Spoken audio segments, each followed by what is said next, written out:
لیے میں اس پر گفتگو نہیں کر سکا.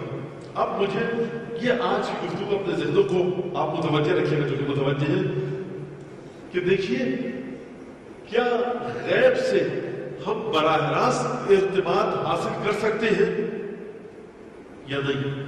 یہ ایک سوال ہے. یا کوئی صاحب غیب ہوتا ہے، اس سے تعلق اور ارتباط کو برقرار کر کے ہم غیب تک ارتباط میں پہنچتے ہیں؟ اور نہیں، کیا بات کی آپ نے. بہت سارے ابھی تھوڑی دیر کے لیے ایک تمہید، بہت سارے ایسے لوگ ہیں جو نماز روزہ نہیں کرتے، مسلمان بھی نہیں، نہ وضو چلتے، نہ غسل، پیشانی کبھی ٹیکی نہیں سجدے میں. وہ بڑا انتر اور بڑا علوم آتے ہیں، ان کو صفری علوم آتے ہیں، کالے علوم آتے ہیں. الحمدللہ کراچی کی دیواریں کالی ہیں ان کالے علوم کے ذریعے. تو آتے، اگر آپ کہیں صاحب غیب سے تعلق کر کے تو پھر یہ کیا؟ یہ تو نماز کے، نہ روزے کے، نہ نجاست کے، نہ طہارت کے.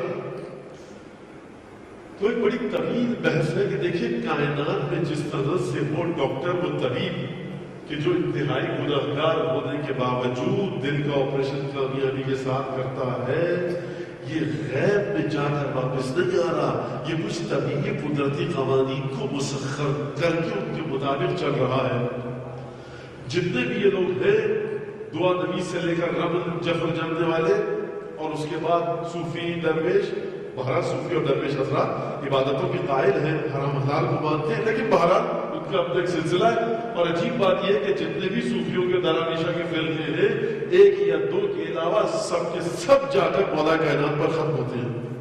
اب یہ اور بات ہے کہ کوئی صوفیوں سے جا کر پوچھے کہ حضور آپ جو عالم غیب میں جانا چاہتے ہیں، یقیناً نہیں دکھتا ہوگا کوئی سوائے ابن ابی طالب کے، تو بھائی میرا قصور تھوڑی ہے، ان کا قصور ہے، ان سے پوچھیے جا کر آپ. اور یہاں پر ذات پات کی مذہب کی کوئی قید نہیں ہے.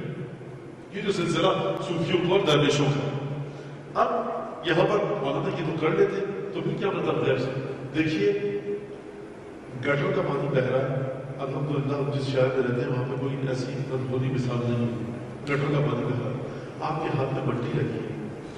دو طریقے ہیں اسے، نل کھولیے، صاف پانی سے ہاتھ دھو لیجیے، پانی گرا، مٹی ہٹ گئی، ہاتھ صاف ہو گیا، آپ نے پانی رومال سے پوچھ لیا، بات ختم.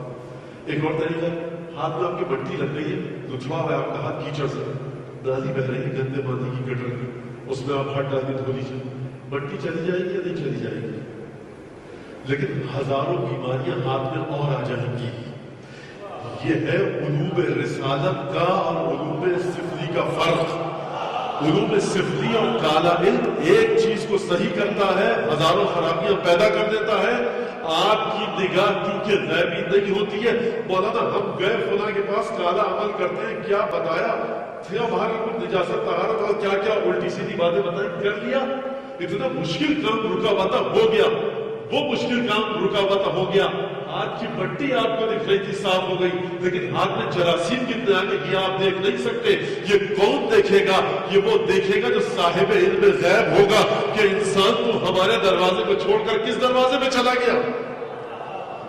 ہم تیری مرادوں کو بھی پورا کرتے ہیں، تجھے تیری قبر میں بھی مدد کرتے ہیں، تجھے صراط پر بھی آتے ہیں، تجھے صراط پر بھی تیری مدد کرتے ہیں، وہاں پر بھی آتے ہیں. زیارت عاشورہ میں کیا پڑھتے ہیں دعا الخما میں؟ پروردگار میری حاجتوں کو پورا فرما، بغیر معونۃ منی علی نفسی. پروردگار یہ جو میری حاجتیں پوری ہو رہی ہیں، ایسا نہ ہو کہ تو اپنے علم غیب کے مطابق میری ان حاجتوں کو تو پورا کر دے لیکن مجھے کچھ اور تکالیف میں ڈال دے. یہ ایک الگ عجیب و غریب مسئلہ ہے غیب کا. تو بہرحال غیب اب سلسلہ حضرت آغا ابو الحسن حافظیہ، بہت بڑا نام ہے. آیت اللہ عظمہ شیخ حسن علی نخوتکی کے شاگرد ایک دفعہ بیٹھے ہوئے تھے. جو لوگ صدر میں، ابھی شہر کی بات ہے تو ایک گھر کی بات ہے، مجھے لگتا ہے صدر میں پارسی حضرات کی عبادت گاہ ہے، اس کے برابر میں وہاں پر آپ جائیں گے، پتہ نہیں ابھی دکان ہے نہیں، میرے بچپن میں لڑکپن میں ہوتی تھی، تو وہاں پر قبلہ کی بہت بڑی تصویر لگی ہوئی ہے حضرت آیت اللہ ابو الحسن حافظیہ. جفر رمل میں انتہائی ماہر، 10-20 سال گزارے کشمیر کی وادی میں، ہندوستان میں، پاکستان میں، اور کیا کیا کام انہوں نے انجام دیے، خدا مغفرت کے درجات بلند کر. اور حضرت رضا صلوات اللہ وسلامہ علیہ کی جو 3 ذریعہ ابھی تک تبدیل ہوئی ہے، 4 ذریعہ، دوسری ذریعہ حضرت آیت اللہ ابو الحسن حافظیہ نے بنوائی تھی. انشاءاللہ کہ وہ ذکر ہو رہا ہے اور جو ثواب آپ کے سامنے ہوگا کہ میں کس حوالے سے گفتگو کر رہا ہوں تو ان کی روح خوش ہو. حضرت رضا سلام اللہ علیہ کے حرم مطہر میں مسجد حافظین ایک دفعہ گفتگو ہو رہی تھی کہ پھر یہ تو بتائیے مرید بیٹھے ہوئے تھے سارے جو معتقدین ہیں کہ حضرت حجت جب آئیں گے ضرور کریں گے تو یہ ہوائی جہاز اور توپ اور ٹینک اور ایٹم بم یہ سب ہے تو حضرت کیا چیز لائیں گے؟ ایٹم بم سے بڑھ کر حضرت کیا لائیں گے؟ اور حضرت کے پاس تو ہوگا نہیں تو یہ مقابلہ کیسے کریں گے؟ دیکھیے یہ ہوتا ہے علی بن ابی طالب کا غلام. رسول خدا کے بارے میں علی بن ابی طالب نے کیا کہا تھا؟ مجھے ڈر یہ ہے ان تکذب فیہ برسول اللہ کہ تم میری ذات کی خاطر مجھے دیکھ کر کہیں رسول کو نہ جھٹلا دو کہ رسول نے وہ جو باتیں نہیں کی علی تو اس سے بڑھ کر باتیں کر رہے ہیں. ارے یہ رسول کا دیا وحی علم ہے انہوں نے ظاہر نہیں کیا ظاہر میری ذات سے ہو رہا ہے. کہا نوکر کو کہا کہ کیل کوئی دعا پڑھنا کیونکہ کہا یہ کیل جا کے سامنے سڑک پر گاڑ کے آ جاؤ. نوکر گیا خادم گیا سڑک پر کیل گاڑ کے آ گیا. دوستوں سے کہا دیکھو اس کو گاڑی آئی دائیں سے گاڑی بائیں جانا چاہ رہی ہے بائیں والی گاڑی دائیں جانا چاہ رہی ہے کیل لگا دی سڑک پہ ٹھوک دی جو بھی گاڑی آ رہی ہے وہاں پر آ کر بند ہو رہی ہے آگے نہیں بڑھ پا رہی.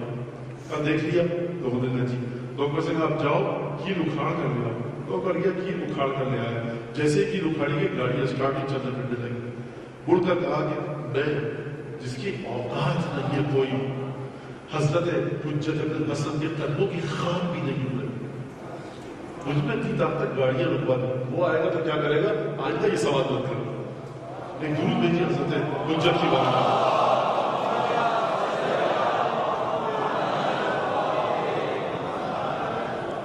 لہذا یہ جو علم غیب کا مسئلہ ہے حاجتوں کے پورے ہونے کا مسئلہ ہے یہ جو سکھا گئے ہم کو چوتھے امام امام زین العابدین سید ساجد علیہ السلام دعائے محمد صلی اللہ علیہ وسلم